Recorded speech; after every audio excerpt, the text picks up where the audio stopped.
Image credit, Schloss Schönbrunn Kultur- und Betriebsges, M.B. H. Franz Joseph saw an opportunity through war to make Austria-Hungary great again. Instead he plunged the world into global conflict. What do Austria-Hungary's Emperor Franz Joseph and U.S.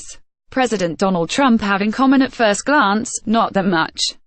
The late Emperor of Austria and Apostolic King of Hungary 1830–1916 was an early riser and worked his way through hundreds of pages of official documents each day. He considered himself to be his empire's first bureaucrat.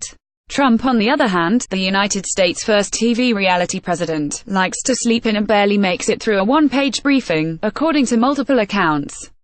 Franz Joseph was a deeply religious man and a frugal ascetic who slept on a simple military bed with metal frames. Private anecdotal evidence and the record of his public behavior suggest that Trump is not a strong believer, and his Louis XIV-inspired bedroom at Trump Tower confounds the Austro-Hungarian emperor's Spartan ideals to say the least. Furthermore, Franz Joseph was reticent in private and public, confining his remarks to his household phrase "it was nice, we were quite pleased" during official ceremonies, while Trump's Twitter outbursts often resemble unfiltered locker room talk. However, what they do appear to have in common is a narrow field of vision when it comes to questions of war and peace, most importantly the probable consequences of unilateral military action. As the Trump administration contemplates limited strikes on North Korea, dismissing the chance for a wider war that could potentially cross the nuclear threshold, it is then, perhaps worthwhile to look at how the narrow vision of Franz Joseph and the leadership of Austria-Hungary triggered a military doomsday machine that plunged all Europe into war in 1914. Enjoying this article? Click here to subscribe for full access. Just $5 a month. Well-researched books published in the last 4 years examine Austrian decision-making after the assassination of Franz Ferdinand and his wife Sophie in Sarajevo, Bosnia in June 1914, including Manfred Rauschensteiner's The First World War and the End of the Habsburg Monarchy and Christopher Clark's The Sleepwalkers. Both books make a good case that Franz Joseph was instrumental in pushing Austria to go to war in 1914, despite the knowledge that a declaration of war against Serbia would likely trigger Russian intervention and as a result cause a European war given the rigid alliance structures of 1914.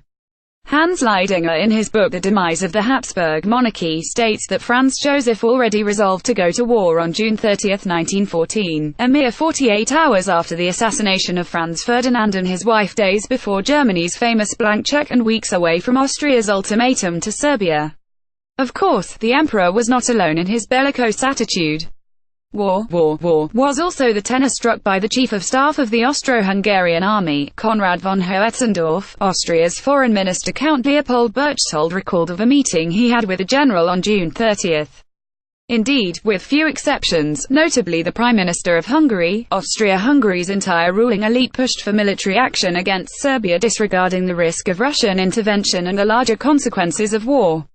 Perhaps the most striking defect of Austrian decision-making was the narrowness of the individual and collective fields of vision, Christopher Clark writes. The Austrians resembled hedgehogs scurrying across a highway with their eyes averted from the rushing traffic. Why did Austrian imperial leadership display such a willful ignorance? First, Austria-Hungary went to war for reputational reasons.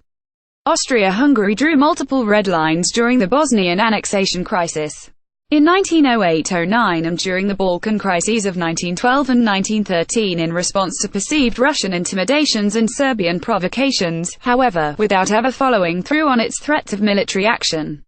Critics at the time charged the imperial leadership with conducting a passive and muddled foreign policy, which undermined Austria-Hungary's credibility as a great power. Reading imperial documents and newspapers leading up the July 1914 crisis, it is striking how much the arguments for war, primarily centered around maintaining the country's reputation for resolve, were similar to voices urging U.S.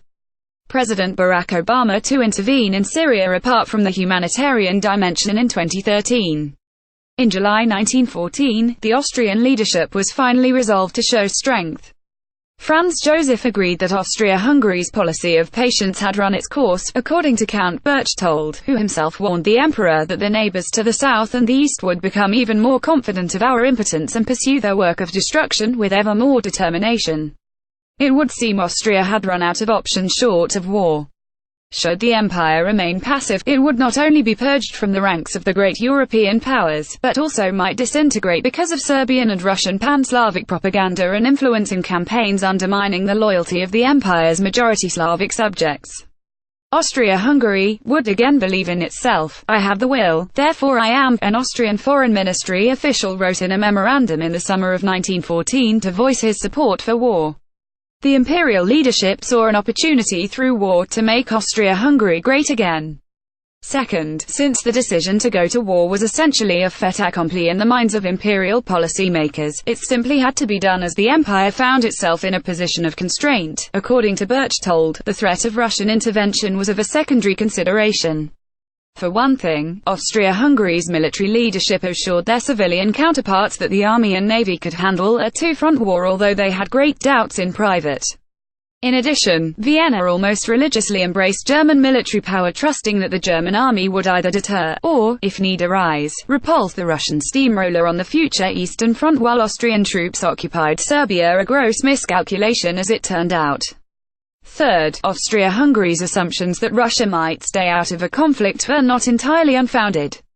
Both countries almost came to the brink of war in the winter of 1912-1913 over their respective spheres of influence in the Balkans. Vienna was opposed to Serbia gaining a territorial foothold on the Adriatic coast at the expense of Albania.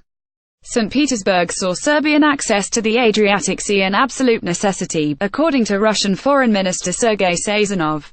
Russia threatened war. Both sides mobilized their armies and a standoff ensued along the Austro-Russian border. Ultimately, Russia did not attack, as it was unsure of French support, only, however, after Austria-Hungary took the first steps to de-escalate the situation by withdrawing some troops from the border and making minor concessions to Belgrade.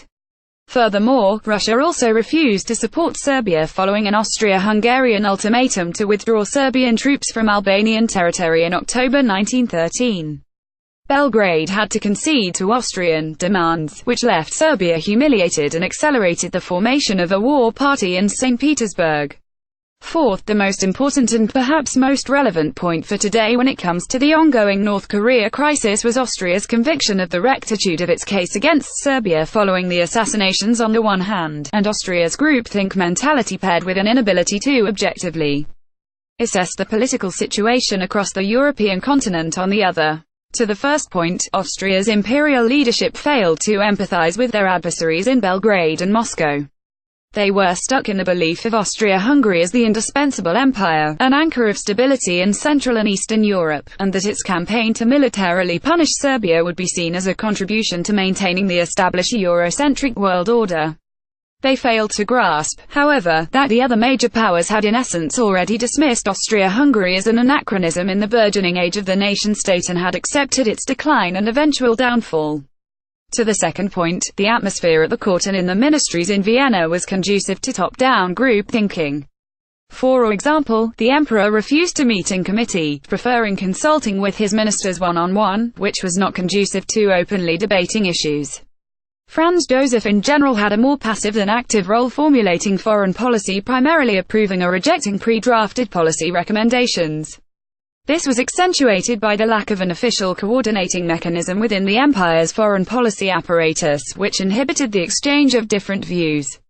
Foreign policy in the empire did not emanate from a compact executive cell at the apex of the system, Clark writes. It emerged from the interactions across an archipelago of power centers whose relationships with each other were partly informal and in constant flux. Specifically describing the circumstance of July 1914, Clark notes that the hive-like structure of the Austro-Hungarian political elite was simply not conducive to the formulation of decisions through the careful sifting and balancing of contradictory information. Instead, individuals tended to indulge in strong statements of opinion, often sharpened by mutual recriminations, rather than attempting to view the problems facing Vienna in the round. The result was a glaring lack of constructive debates on some of the most fundamental issues among the imperial elite when it came to recommending to the emperor whether to go to war or not.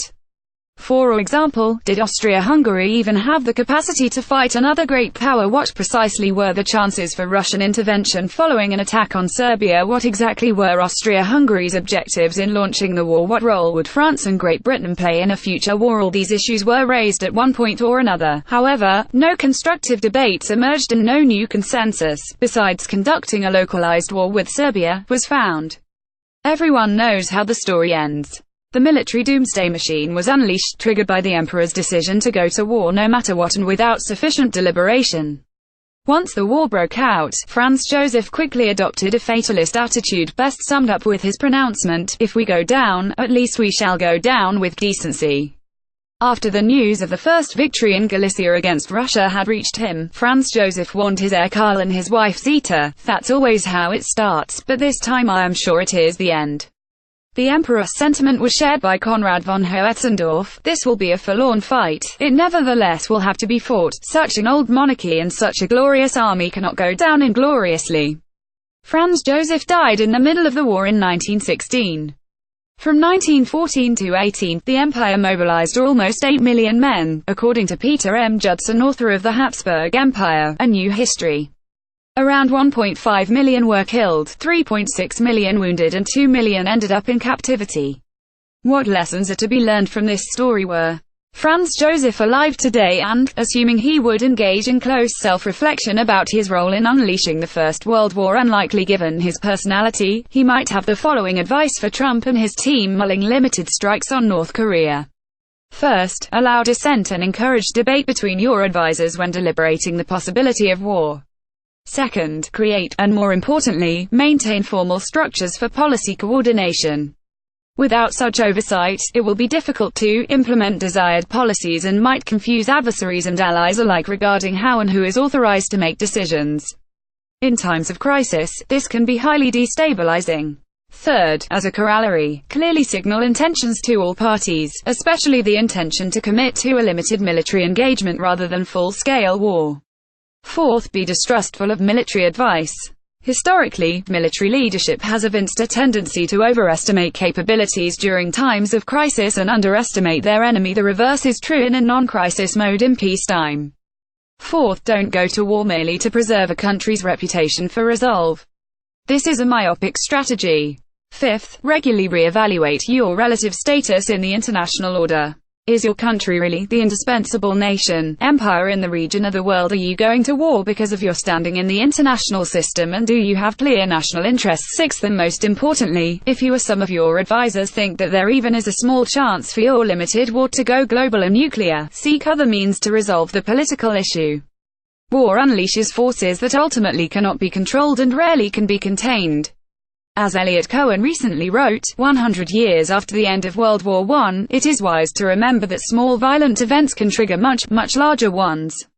Seventh, don't fight a war with Russia, just don't.